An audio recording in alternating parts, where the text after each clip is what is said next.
I couldn't add myself there for a second. But how y'all doing, everyone? This is JW Sims here at the Hooligan Alley Hangout for another great week. My co-host Katrina is not here this week. She is off at a jazz concert with her son at Michigan State. So hope she's having fun. I promised her we'd make sure we touch on her book that's on Kickstarter, Return to the Toy Store. So we'll go ahead and do that in a little bit.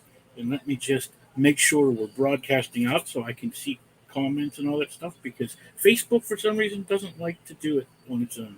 So I have to always go in and change it if I can. Maybe if my phone doesn't want to act like it's junky. I'm sorry. There we go. Now I can see comments. So anyway, tonight we have a guest on, Brett Juliano. I hope I said that right. He has a project on Kickstarter right now called Mobimals, which is a mouthful for me because if anyone knows, I can't pronounce things. So we're going to bring Brett onto the show. He's going to tell us a little bit about these mob animals. And here he is. Hey, Brett. Hey, thanks for having me. You're welcome. So you have hey, John.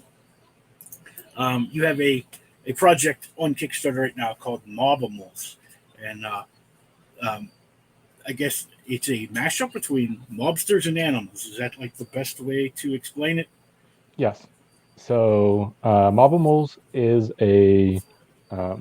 is my version of taking real life mobsters who had animal nicknames and reimagining them as their animal mobster counterparts. And so it's been a passion project of mine for a couple of years now. I have been the creator of the Dust Bunny Mafia comic for about 9 years now. And when I moved to Chicago about 5 years ago, I really got involved with the local crime history because you think of Chicago, you think of mobsters, you think of Al Capone, and there's so much mafia history in the area. And so I thought it'd be fun to combine my mobster comics and real life mobster trivia into something that I could sell at conventions. And so a few years ago, I put together a little zine called Mobimals, and it was just a little 12-page booklet that showcased real-life mobsters who had animal nicknames and then gave some facts about the mobster. And I thought that was a fun little booklet, but I didn't really have any tie-in to my comic with it. And people kept asking me, is this the same thing as your comic or is this different? But people were getting confused because they were both mobster animal related, but not actually tied together. So 2 years ago, I was diving deeper into the mafia history, and I thought it would be fun to take some real life stories from mobsters and adapt them, kind of the way Looney Tunes did with like classic art, or Bugs Bunny at the opera, things like that. And I was like, why don't I do the same thing with these mobster stories? And so I came out with a booklet called Based on a True Story, in which I kickstarted and used it to basically do that. So I took real life mobster stories and adapted them, and then added some history and explaining what really happened. So I put my own spin on it. They're all my characters. And as I was doing this, I have now done 3 volumes of Based on a True Story. And when I came across mobsters who had animal nicknames, I was like, okay, I'm going to actually turn them into their animal personas and incorporate them into the strip, instead of just being like using one of my other characters, some random Dust Bunny or something. Yeah. I'm going to actually attribute, I'm going to create a character specifically for them. And then whenever they're related stories come up actually have that character. So there's some like recognition. And then, yeah, this past year, I was like, I was toying around with the Mobimals brand more and was like, you know, let's see if the fans go for it. And so I started creating these trading cards. And so each trading card has a, illustration on the front. Like this one's Nicky the Crow is from Philadelphia. And then on the back, I feature information about the mobster, um, some quick facts, and then some actual more in-depth information to give you the gist of, you know, these different characters. And so in this Kickstarter, I've got 15 of them, and they're all packaged in a foil booster pack because that's how, trading cards were. And I was like, if I'm going to do this, I'm going to do it right. That's cool. So, because you said you moved to Chicago, did you have uh, were you interested in the mafia before you moved to Chicago, or was it something you developed because being there and it being like kind of tied to that so much to that area?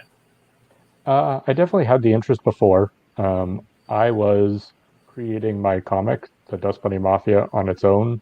I started in 2012-ish.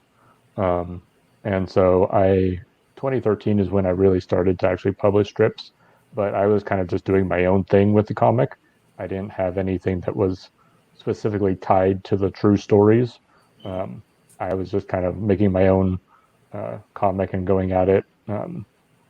I had different things, of course, different movies and stuff that would inspire me, but I didn't have like direct source material that I Yeah, was pulling from. Um, and then I was reading true crime, and then when I moved to Chicago, just kind of being immersed in uh, the area. Like the actual town that I live in is called Oak Park, and it's just outside the Chicago border, the city of Chicago.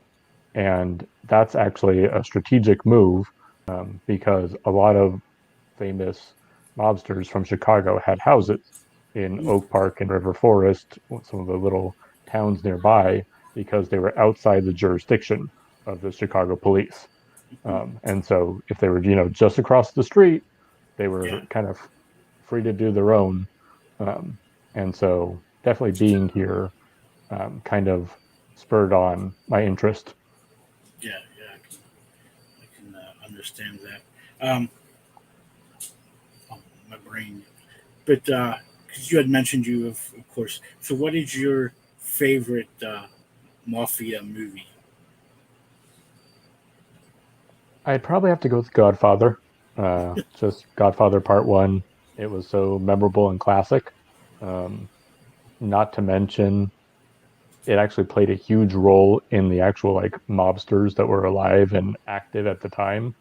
It got it really like impacted, and I know it kind of glorified mobsters, obviously, but it's interesting to read the true history about people, mobsters at the time when that movie first came out, that were like, this is our stuff and this is us, and like the way it was portraying them. There's this one story where um, a mobster, uh, he was at a bar that he was hanging out at, that um, and they had the Godfather theme song on the jukebox. And, this is back in the 70s. And he basically had stacks of quarters just to plug in and play the song over and over on Well, repeat whenever they were there. And I mean, yeah, it's a great theme, but, yeah.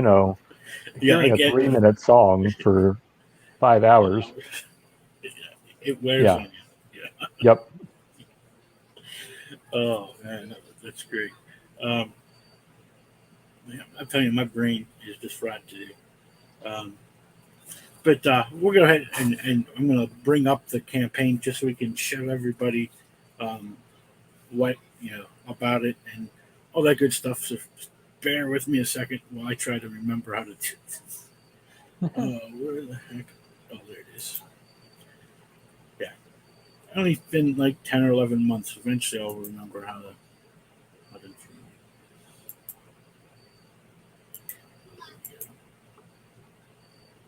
There we go. I'll get it further in the leg back up. I swear to God, every Kickstarter I open, Travis is a backer. I'm not kidding. It's like that little thing's there all the time. But so you have 5 days left to go on the project with the campaign, and so you're about I'm doing math here, $500 away. So Yep. That's not too bad. Seeing how usually those last couple of days, like we said before the show, they kind of give you that little bit of a boost and go from there. I really like this the emblem when I was putting together the promo. So. Thank you. I wish I could take credit for it, but I had a graphic designer that I worked with for it. That's one thing that I'm not afraid to admit is I have my limits when it comes to my illustration capabilities, and there are certain things where it's like, you know what, it's just better to, I know what I want in my head, and if I can't reproduce it, I will pay someone else to, help out. And yeah, the designer I've worked with in the past for a couple other um, designs for t-shirts and such, and first try, I just described as like, here's the concept, here's what you know, I like Yeah. these other things, go for it. And first round, I was like, perfect, just clean it up and we're good.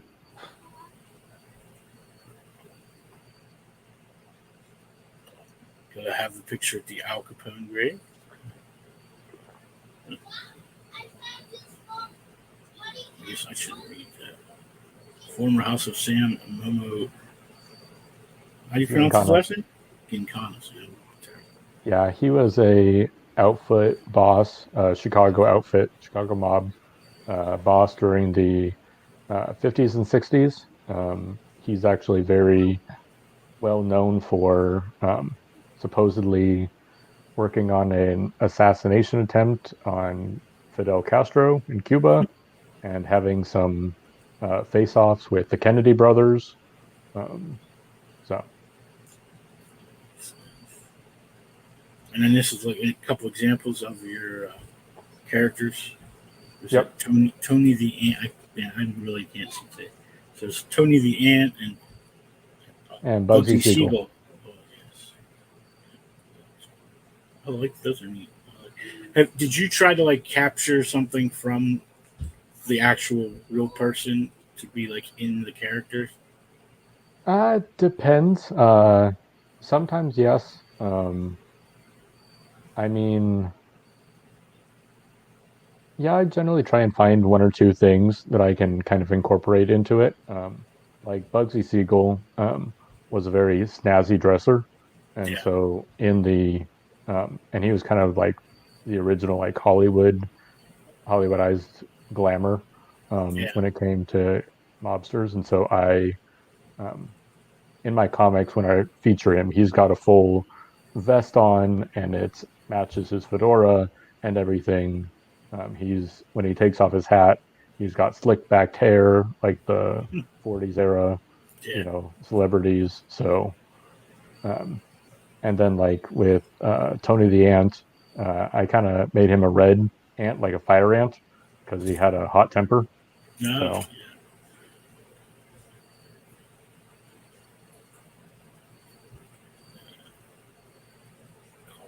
Snake.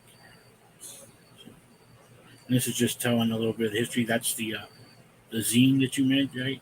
You were talking about earlier.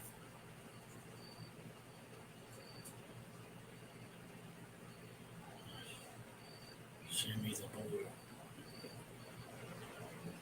And like, are these just strictly mobsters from that era? Like, your classic, from the 30s, 40s, and 50s. no, they actually they range quite a bit. When I was putting this project together, I created a big list of any mobsters that I came across that had animal nicknames, and they actually span. So my area of expertise is La Cosa Nostra, so American Mafia, um, American Italian Mafia. So I generally don't go to the Italian, the actual Italy mobsters or anything, but they actually span the continent. So some of the mobsters, even in this deck, um, go everywhere from um, some of them are in New York City, a couple in Chicago. Um, I have one in Philadelphia, Detroit, a couple in LA. So like geographically, they're pretty well spread out. Um, but they also, there are a couple that are in the, um, most of the mobsters in this original stack of 15 cards um, are old or, obviously they're dead now because they were born in the 1900s, early 1900s and such. But there's at least two that I know of that were that are still alive, um, currently in witness protection. Um, Oh, and there's one, Nicky the Crow, so that I pulled up earlier. He, um, I actually, he was born in 1934, so he's getting up there. But I actually had it confirmed by um, a source as of 2 weeks ago when I was starting the campaign that he is in fact still alive and well, living under a different name in Witsec. So he's 89, 90, something like that. wow. That's cool.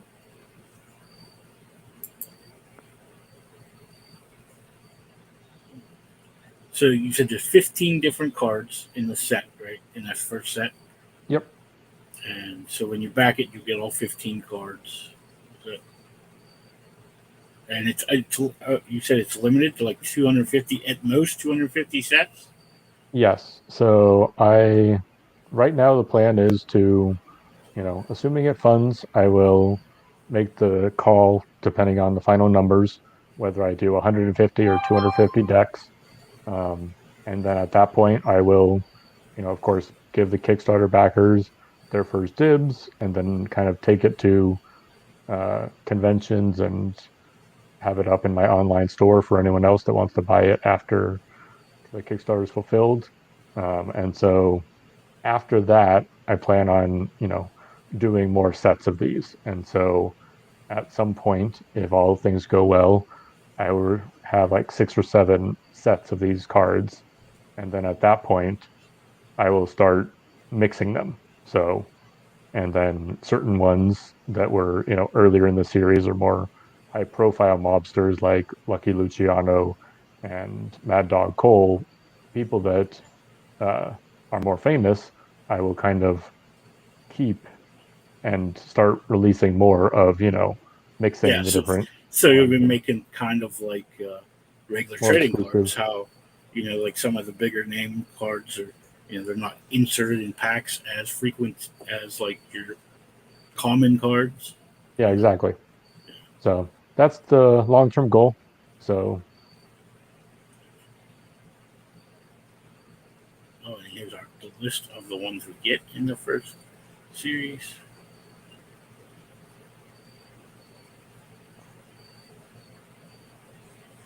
And so, like, when you researched this, were they like? I mean, I don't know much about them to tell you the truth. So, like, I've heard of some of them, obviously, like because you know, like you uh, Bub Siegel and stuff. You've heard of him because of movies and whatnot.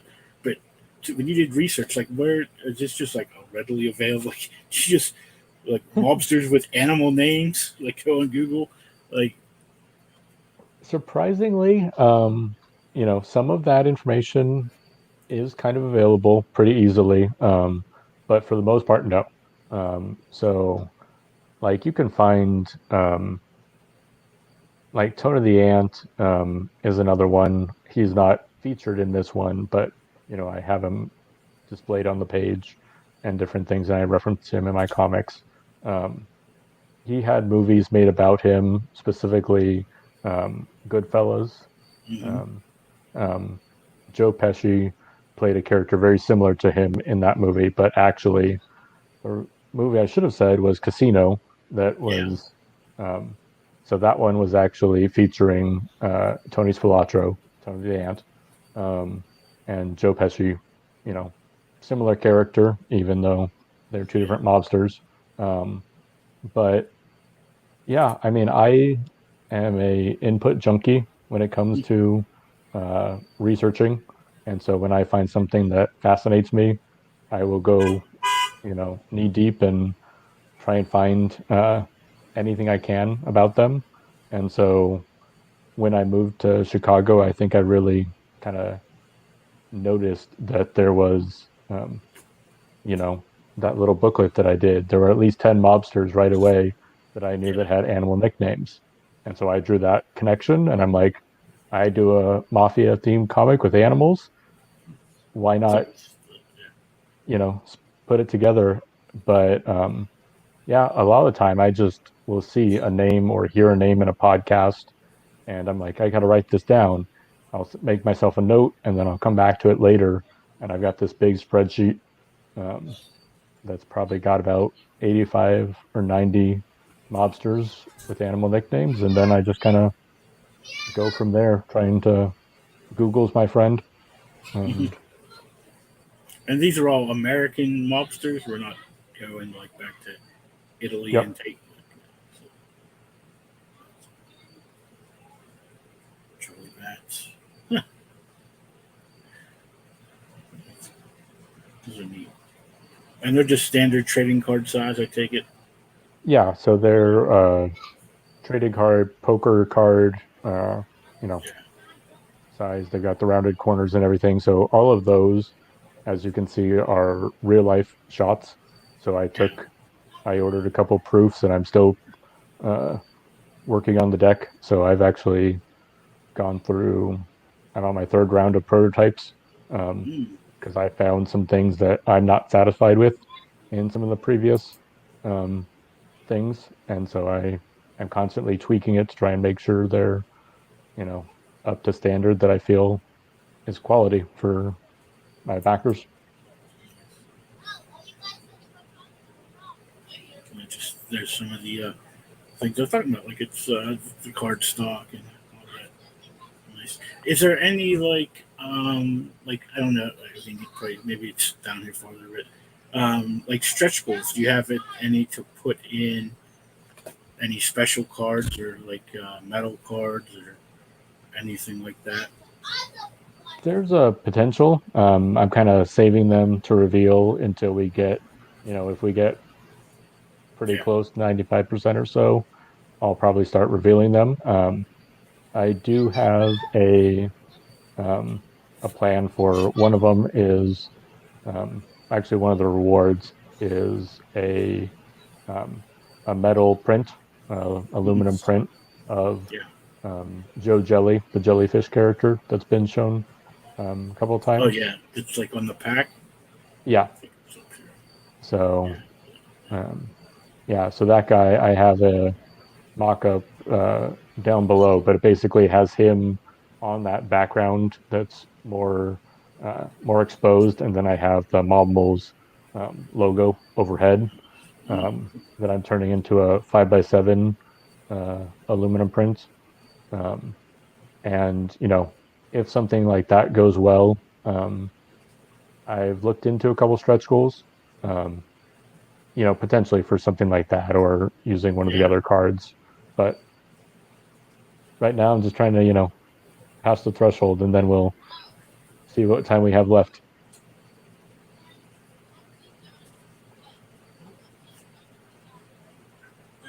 There's some exclusive stuff, and there's the metallic print that you had mentioned. Good stuff. So I mean, you have a couple different pledge levels. I remember looking through um, digital cards for $5. I hate the way Kickstarter does that. So you can get the set for $15. Is that what that is? Just the first set? And Like pocket card. That's not. And that includes free U.S. shipping, so everything's built in there. And then, or $15, you can get the digital True Stories catch up, which gives you the trading cards and then the based on true story volume 1 through 3. And that's the Dust Bunny Mafia books. Is that correct? Yes. So that's the little booklets I was showing earlier. So and so there's 3 volumes, and the first volume um, is 24 pages, and then volumes 2 and 3 are both 40 pages. So you've got over 100 pages worth of content, um, and real life mobster trivia. Nice. This kind of remind me of the way that they are, how they're like it's like the old Garfield books from when I was a kid. Yep. We'd get them in school and. Yep. I've got a couple on my bookshelf right now. And then there's what's called swag, so that has stickers and all that good stuff with it, coasters, mini prints, the poker chip, and I see like every one of your campaigns you've had one of those poker chips for it. Is it what I've Yep. noticed? Yeah. So I have with me 5 out of my 6 poker chips. So each campaign I do. I thought it'd be a fun way, considering I'm doing mobster themed campaigns, to create custom poker chips. Um, so this was for my first campaign, for based on a true story, Volume 1, featuring Bugsy Siegel and his infamous Flamingo Casino. Um, and then when I did a deck of playing cards, I created a black poker chip featuring one of my main characters, Vic the Lead, who's the hitman for the Dust Bunny Mafia. And then there's 6 poker chips in all right now, and my um, this campaign is featuring the 7th, which will be a light brown tan colored one featuring Mad Dog Cole, who was one of the featured mobsters in this campaign. So, and of course he's in the back. So it'll feature this guy on like I said, a tan poker chip. And so it's kind of a fun incentive that I do with each of the campaigns. And so when I order a set of chips, just like the plan with the trading cards, I only order one batch of them, and then I only sell them on Kickstarters. So if you're late to my Kickstarter party, you can catch up on previous ones by adding them as add-ons. Yeah. But I don't take them to conventions. I don't accept as props.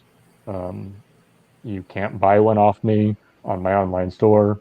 They're only Kickstarter exclusive. So, yeah. I always like when campaigns do something that's very unique to their product. Like whatever it is. I know, like with Travis, he has a tendency when we were doing broke down 4 dead bodies. He always had something that had to do with the car. So we had like keychain one time, an air freshener, a bumper sticker, and I don't remember what the last one was, but it was always something like that had to do with the car. And I've been parts of other books where they've did guitar picks because it's kind of heavy metal themed books and Yep. stuff. So it's always neat to do stuff like that. Yeah, I know Frank Martin, who's an indie comic writer. He did a hotel-based comic last year, I believe. That was kind of like a Twilight Zone throwback, and he had like hotel keys, essentially, like a keychain of an old hotel. Cool. And so they were like those, like kind of the red plastic. Yep. Yeah. Yeah. So, yeah, I'm always looking for different ways to distinguish the brand, and So that's cool.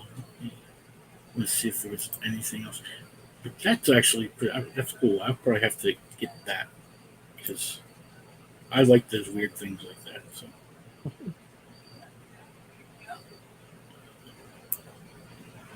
Well, I usually, especially if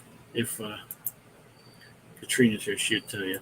I always ask these silly questions. Let's go for it. She calls them silly because she doesn't read comic books, so she always calls them silly. I always make sure everybody now knows she's that. editing them, so she has I no know excuse. she still doesn't. Like she goes, well, I guess I read them, but I don't. It's different. It's for work. Yeah, yeah, work. Exactly.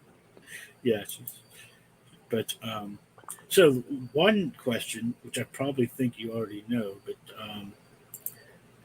I for a while I was asking everybody who came on the show, but then when I started having the same guests multiple times, it kind of lost steam. So anytime I have a new guest, I like to ask them because this was a question that was asked to me at a job interview one time, and I just thought it was different. So if you could be a dinosaur, what dinosaur would you be and why? I actually didn't know it was phrased that way. It's different than if it's just your favorite. It's like actually which you would be.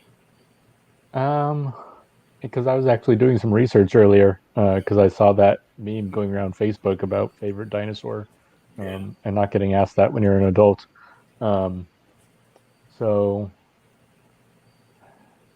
yeah, when I was a kid, I always loved the Velociraptor because of the Jurassic Park movies and everything. And I think I was like 5 or 6 when those things came out originally.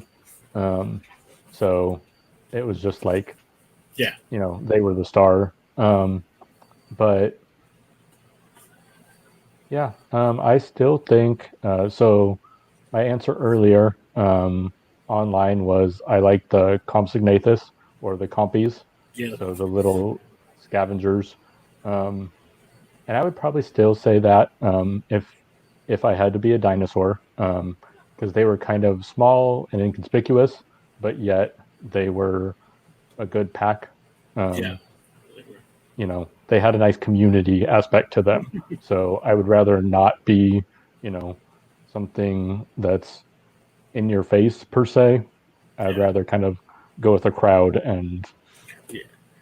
Anytime I think of them, I think of Jurassic Park. Was it the second one when the little girl was on the beach? Yep. And they're like they're all cute, and the mother thinking, and all of a sudden they just grab her and.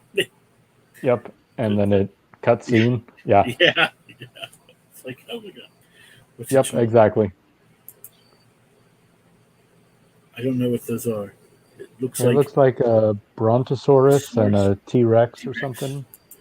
I don't know why anybody would want to be T-Rex because they have little bitty arms.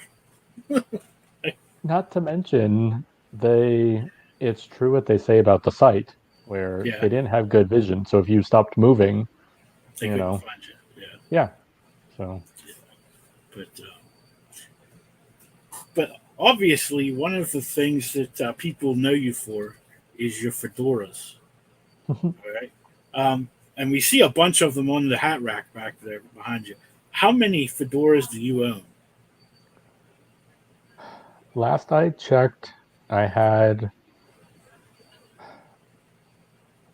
it's 15 or 16. I can't remember exactly and most of them are from one company. I have a preferred hat maker called Gorin Brothers, and they're pretty well known throughout the U.S. They have stores in most major cities. Like there's several in Southern California. There's even one in Nashville, Tennessee. They have one in Chicago. I had one in Boston. But yeah, I can't tell you the exact number because those are my seasonal ones. So it's a mix of my straw fedoras, which are for the summer, for the warmer months, and then my normal wear fedoras, like the one I have on tonight, that's cotton. And then in my hat box, I'm waiting for the weather to cool down a little bit. I've got some heavier ones for winter and fall. So I've got 5 or 6 in there, and I think I can hold about 10 on that hat rack. So So how did the fedora become your thing? Is it so the funny thing is, it had nothing to do with mobsters or any of that era of style. I actually, in high school, I took a programming class at the local community college, and I was learning how to program um, in Linux. And uh, the installer that we were given was Red Hat Fedora. And once I saw that, like I said earlier, I like to research things, and I'm like, oh, that icon looks cool. And so I jumped on Microsoft Encarta, which was this encyclopedia, computer back in application. the day? Yeah. And yep, and I researched the heck out of fedoras, learned all about, how they were made, then learned about people like the Rat Pack and stuff. And I was like, oh, these look pretty cool. And then um, at one point, so I grew up in Sacramento, and my parents did a day trip into San Francisco, and they were in the Little Italy area, and they wandered in a store that was a Gorin Brothers, the hat store that I now proudly Frequent. represent when I can. Um, and they saw these, and my mom like took pictures on her old camera and everything. And then when they came home, because it's a day trip from Yeah. Sacramento, and they were like, Brett, we found your store, and next time we're in San Francisco. And yeah, and that's actually when I got my first fedora, which is actually coincidentally the one I'm wearing. So still have it like 10, 12 years later, something like Wow. that. I wish I could have a hat that lasts that long. Yeah. I sort of have a traditional or a signature hat as well. See, the first couple shows I went on, I wore this hat, and then I didn't have it on one time, and someone yelled at me on the chat that I didn't have my pirate hat on. So now every show I have this hat on. I don't wear it outside even. It sits there, and I put it on before the show, and it's become my trademark, I guess. But I'm going to bring up some other questions really quick. I think we still have a few. And then I'm going to touch on Katrina's book just to see where it's standing, try to get some people to go and check it out. And every time I need something on my phone, it goes crazy. So, how did you get into comics? I think everybody has a different story about how they got into not reading comics so much, but wanting to become part of this crazy community that we're both part of. Uh, Yeah. So yeah, I mean, like most, I was very interested in drawing when I was a kid, and I always loved the Saturday morning cartoons, the Bugs Bunny, the especially like the golden era, I'd say. mm, So Hanna Barbera, um, Looney Tunes, that kind of stuff, Tom and Jerry, and so like those were the things that I was drawing most, um, or comics of the day, Sonic the Hedgehog, things like that. Those just kind of appealed to me most.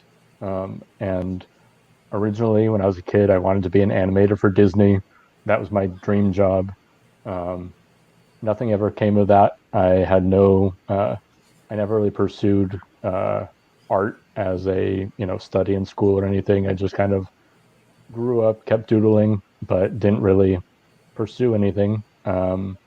And then when I got to college, I was um, majoring in computer science, and I was taking the very, business minded route. yeah. And after I graduated, I was um, working my 9 to 5 job the summer after I graduated, and was sitting in traffic in LA on a Friday night, and I saw DBM on the back of a license plate. And this is back in 2010, 2011. So internet on phones was kind of unheard of at that Yeah. point. And so I was like, okay, what could DBM stand for? And I thought of Dust Bunny Mafia right away. No idea why, but that came to my head, and I'm like, okay, I can work with this. And so by the time I had gotten home 2 hours later, I kind of formulated the first 6 characters of my Dust Bunny Mafia. And originally, it was going to be my graphic design branding, like freelance company. Um, and then about 6 months later, I realized that it'd be fun to do a comic with them. And I knew how to build websites and I knew how to illustrate things. And so I'm like, it doesn't cost very much for me to build a website for myself. Yeah. So I just kind of started posting comics from there. And 9 years later, I've got, 750 individual strips. I've got 2 full-length comic collections, many, you know, the mini booklets and countless anthologies that I jumped on. So,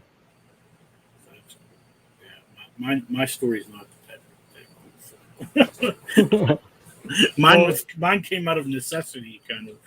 That was how am I going to live now? So let's go do this. well, it's funny because people ask me, how did you come up with Dust Bunny Mafia? And I'm like, a license plate. They're like, what? Sitting in traffic. Yeah. Well, you usually come up with your best ideas in the weirdest places. Yep. Like, it's just something hits you. Like, I was in the hospital back in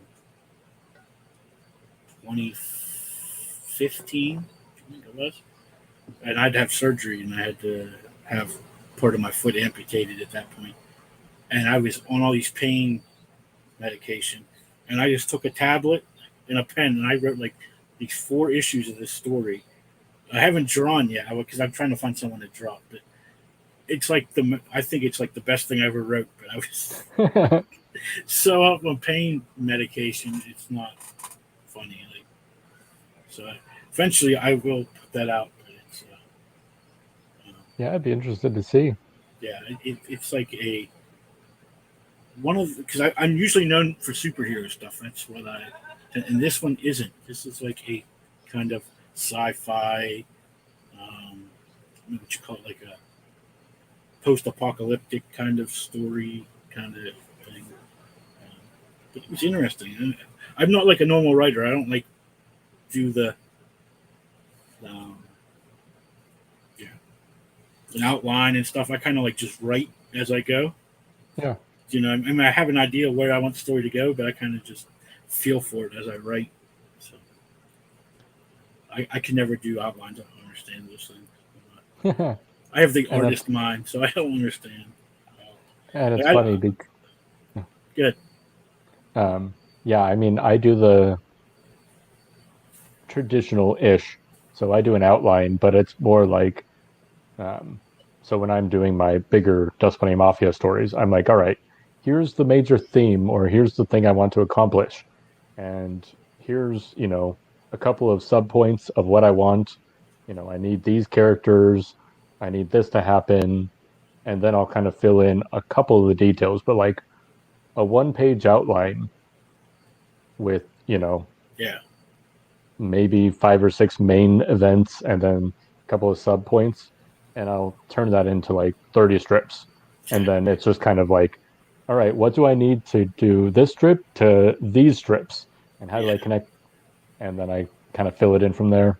Yeah, that's kind of, I mean, I guess I do like, I just kind of like put down, okay, I want this to happen, this to happen, this to happen, and like in this order, now I got to fill in. But I see some people like make that, because I've heard people before, it's like, you have to have 3 sub things, and I'm like, what? No, I don't understand that. Because then I just sit there and I try to think of stuff. I'm like, I need to have 3. And it just doesn't. I'm not that person. But yeah, I did have. So growing up, were you in the comic books, or was it just because I know some people are in comic books and they don't read comic books? books, or you know what I mean. And so, was there? Have you always enjoyed comic books? Um, Yeah, I always enjoyed them. I, um, I mean, I remember having a handful of X-Men, Spider-Man, things like that. I never really got deep into like one series and kind of went full bore. mhm. Um, but I definitely, um, I appreciated the genre. Um, but I definitely went more of the newspaper comic Oh route. yeah, And so like that was my bread and butter. I remember waking up and when I would, you know, be ready for school early, I didn't turn on the TV or anything or go to my comics. I went to the newspaper and I went to find the funny pages, and those were the ones that I was trying to read. And that love of those style of strips, so the Garfield, the Calvin and Hobbes, the Zitz and the Dilbert and the things, I didn't even understand the office humor, yeah, you know, when I was growing up, but I loved that medium. And I think that's one of the biggest inspirations for my comic was the love of the newspaper style. yeah. I can. I did you read all of the comic strips like in the paper, or did you Pretty just pick much. out certain ones? Because I was the same way. Like, I mean, we didn't have. I grew up in a very rural place. It wasn't like I could go and find comic books that easily, really. So that's how. I mean, my whole Spider-Man experience as a kid was from the comic strips. Yep. Like, I didn't realize that that was totally different than the comic books at all. Like, I just figured that was Spider-Man. Um, but so I read that. I read the obviously Spider-Man, Prince Valiant. I liked because it was so well drawn, but it just it was above my understanding level. Like to understand Hmm. what was going on. And I was like, the heck, there was I can't remember the name of it now, but I just remember it was like it was usually one of those like one panel kind of thing, and it was like this husband and wife, and my dad loved that one, and so I always liked it.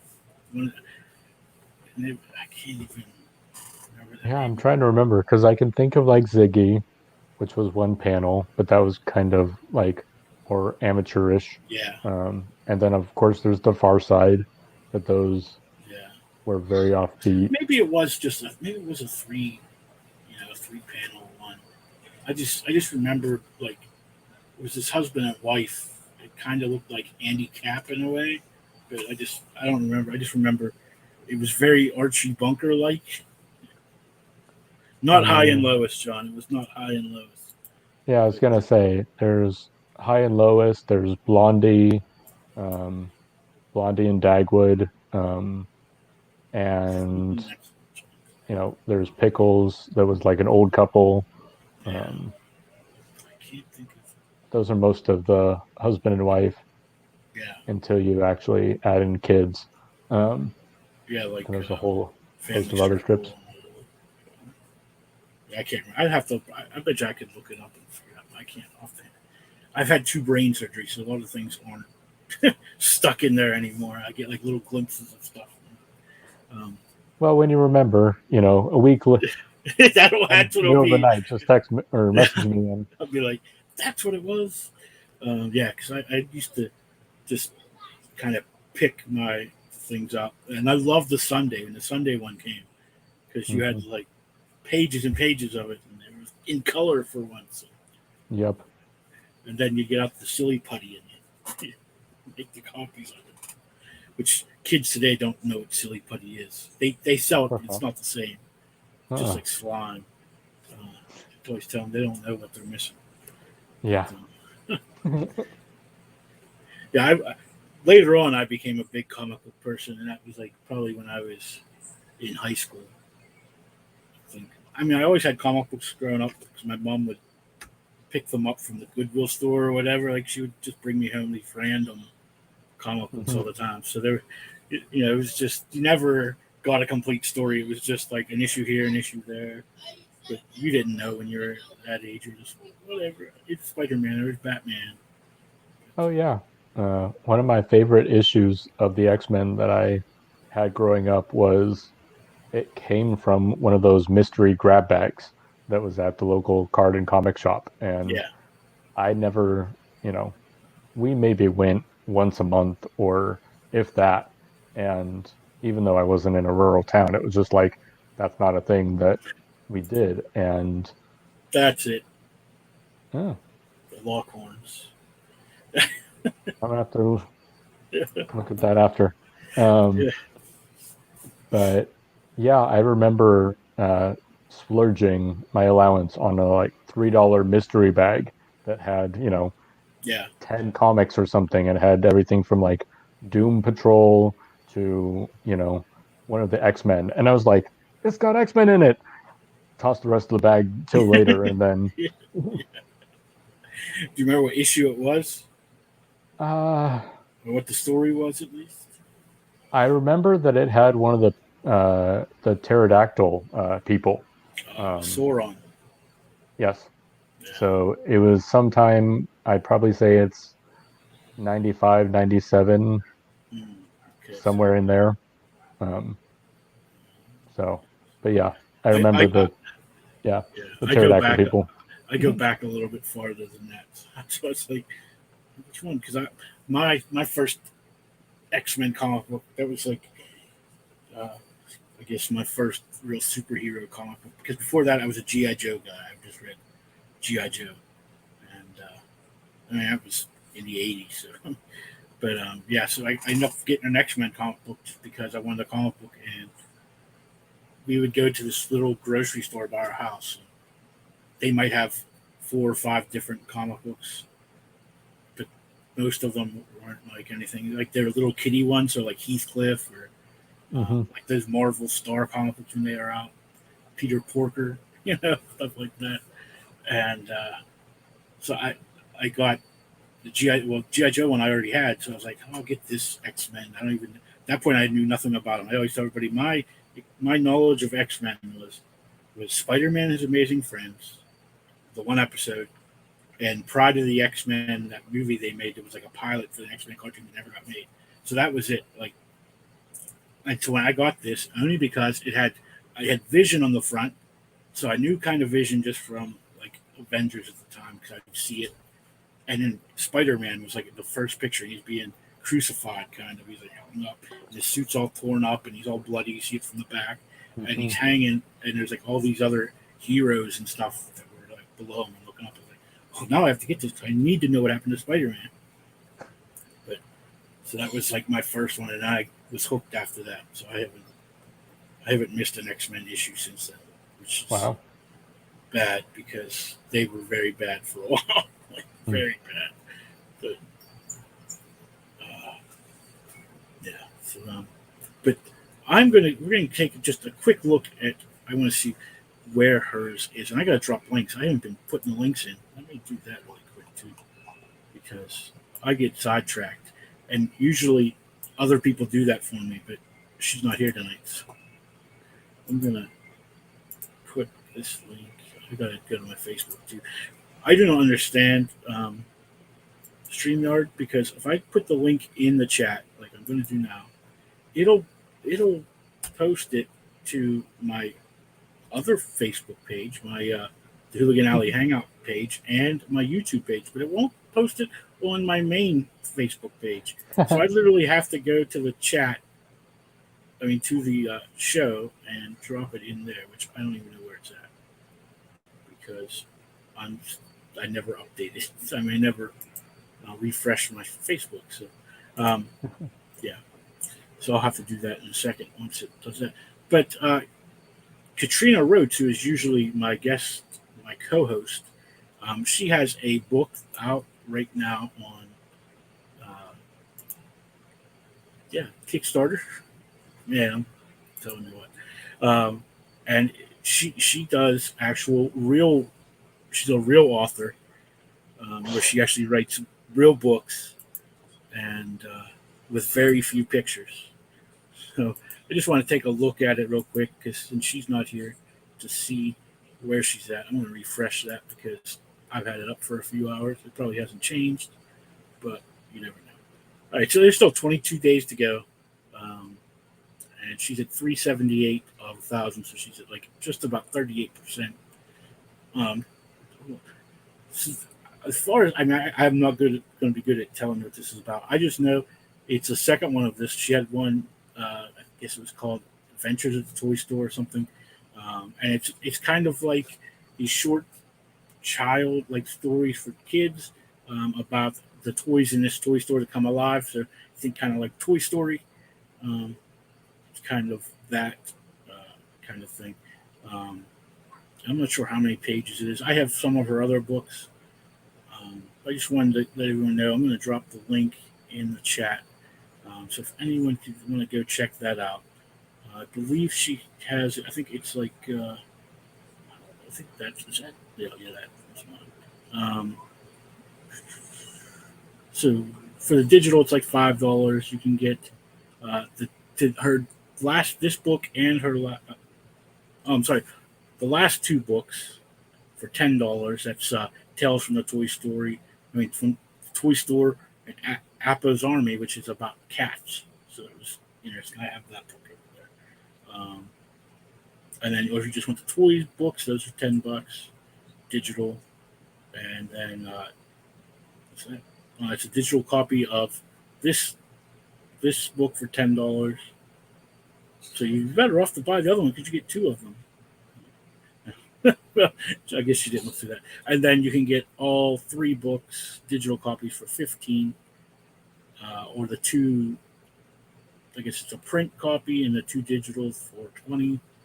I'm terrible. And she has some retailer tiers and all that good stuff. But I know it's a pretty good deal. She's really good. She ships out quick. Actually, I know she was in Canada on vacation over her birthday, and she had wrote all the stories. So all the stories are written except for like if there's some pledge levels where you can pledge to create your own story and she'll write it for you. But other than that, no, I don't like that. There we go. But so yeah, we can. If anyone wants to check that out, I'm sure I'm gonna. I usually do a spotlight thing. Since you only have a few days left, I'll probably do it over the weekend, where I go in a little bit. I check the book out or the project and kind of do like a write up for it. So we'll make sure we get that out this weekend. Thank you. And I'm trying to think of what next week's show. I have Daphne Lang's going to be on with her book Ego Raven of issue 3. I'm actually in the process of reading issue 2 right now. Nice. And I also do a review show. Actually, issue 1 is tied with the highest rating I give any of the books so far this year. Wow. I really recommend that. But if anybody wants to get like your other books that you have, where can they find those at?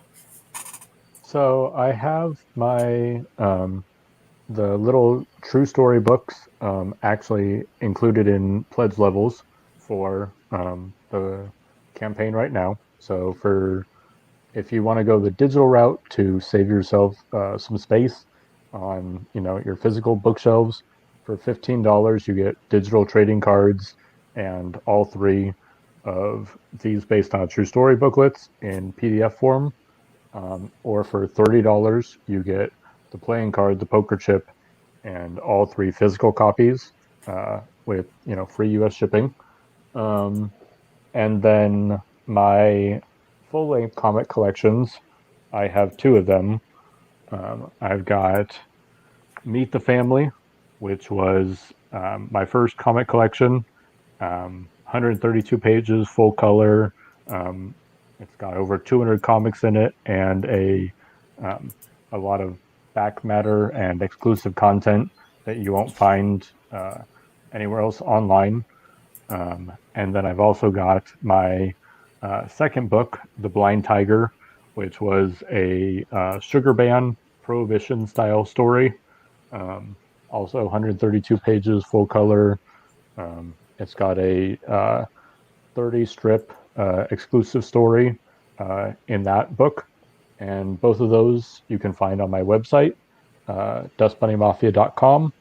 I have an online store button in there where you can pick up my set of poker playing cards, my books. I've got some shirts in there um, featuring my Dust Bunny Mafia characters or my based on a true story. Um, Also on my website, I've got a button to join the Mafia, which isn't as intimidating as it sounds, Oh, sure.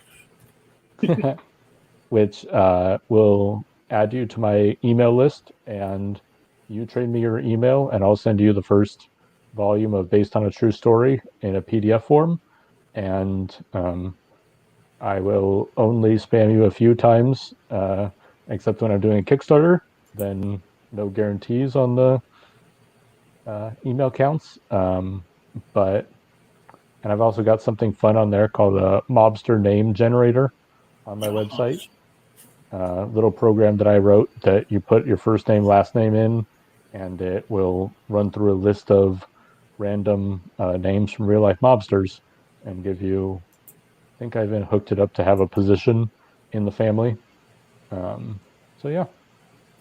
That sounds cool. I'll have to make sure I check that out. But well, thank you for coming by tonight. I really enjoyed. I'm like one of those closet mafia people. Like I don't know enough about it to like actually talk about it, but I enjoy the movies. Um, Especially, it seemed like they're in. I guess probably the early '90s. It seemed like that was a big genre, especially with Pesci and De Niro and those Yep. guys. Um, so I liked Casino. I remember watching that. And, of course, I do own all the Godfather movies. 'Cause you can't be a movie person if you don't own the Godfather movies. Oh no, at least part one and part two. Yeah, We don't yeah. speak about part three. Well, think Pacino doesn't want us to talk about part three either, so I guess it's valid. Um, but thanks again for coming. And I tell everybody that anytime you want to come back, just let me know. You don't have to be promoting anything. Sometimes I have like a hangout week, and I think either the 22nd or 29th this month I'll be having one of those. Where I just bring on a bunch of creators and we just have fun, and I ask a bunch of my silly questions.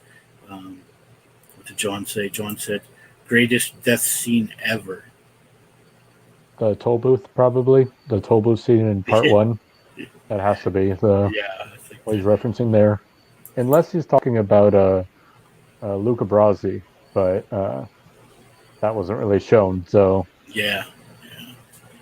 um, I will say one quick thing, just since he chimed in right there. In my So a fun fact about one of my mobsters, the jellyfish character, uh, Joe Jelly, was actually his death was the inspiration for Luca Brasi character. Ah, oh Sophia well, Coppola. that Oh yeah, works too. yeah. But But that's cool that it's. See, that stuff like that I would never know. But I don't know. Have you seen the new Sopranos movie? Is that like no? It doesn't come out to the end of the month. Huh? it came out Oh, it did last come week out on last week. Friday. Um, It's on Friday HBO night. Max. I think. I haven't got around to watching it yet. Yeah. I haven't seen it. I was not actually a big Sopranos fan. I watched about half the first season and it never stuck with me. And so I'm like, okay, I'm not going to dig into, 6 seasons Yeah, or whatever it ended up being if I don't enjoy the first half of the first one. So, yeah. um, but I've heard some mixed reviews. A lot of people, without spoiling it, weren't, they made it look like Tony Soprano uh, was going to be the focus, and he's not as much of a focus. It's more of the broader who made Tony Soprano and what was the life that he grew up with. So, Man. All right. Well, like I said, come back anytime you want. We'll have some fun. It's usually pretty fun when I get a bunch of guys on and we have some crazy stuff to talk about. So again, Yeah. thanks for stopping by. Make sure everyone goes and checks out Mobimals now on Kickstarter for another 5 days. Get that funded. Get some cool trading cards of some mob animals or animal-inspired mobsters. I guess is the best way to do it. And then check out his other books, Dust Bunny Mafia. I remember that about this time last year. I remember seeing some stuff about that. So again, thanks for coming on, Brett. Yeah. And Thanks for do you having me. have plans to do more Dust Bunny Mafia while I'm thinking about it? Oh yeah. So the next couple projects in the works. Um, so I plan to do another full-length comic collection, solely focused on my Dust Bunny Mafia. So this size, 132 pages. Um, that'll probably hitting Kickstarter early next year. Um, After that, um, I'm debating whether I go down the based on a true story route and do another little booklet, or whether I kind of compile them together and do more of a trade paperback style, where I take the first 3 volumes and a bunch of other material and kind of combine it into that same size, um, as my other books. But that one actually would be a more of a blending of like my comics and the history. And so Yeah, I would have this interesting, uh, yeah, kind of historical fiction in a yeah. weird comic way. Um, That's so yeah, nice, nice. Well, again, thanks for stopping by. Uh, Love talking to you and hearing about the mobsters and that. And yeah, my brain fried again. See, that's what happens. But have a good night, and I'll talk to you soon. yeah. Thanks. Yep.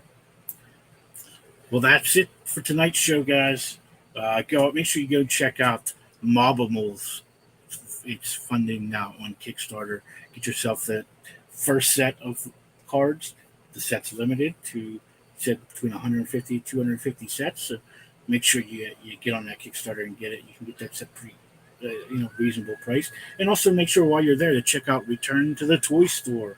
It's a short story, children's stories about the toys coming to life in the toy store. That's from Katrina Rhodes. She has like 22 more days left on the campaign. So if you go out and give her some help, be great, and to see that get funded. And I always have a little bit of advice. I know there's some cons going on this weekend. Of course, the big one, New York City Comic Con here in my area, is the yeah, Sci-Fi and Valley Con. Um, and I know the Texas Con or whatever it is down there is going on. So just go out and support these independent creators, whether it be comics or authors or anything really. And on these Kickstarters, I always tell everyone, just to give a dollar. You give a dollar and it does something amazing. Not only does it help the creator, and it helps spread the word, you also get new comics. So thanks again for stopping by the Hangout. Be sure to come back next week. Daphne Lang will be here. And have fun, read comics, and stay healthy. Bye bye.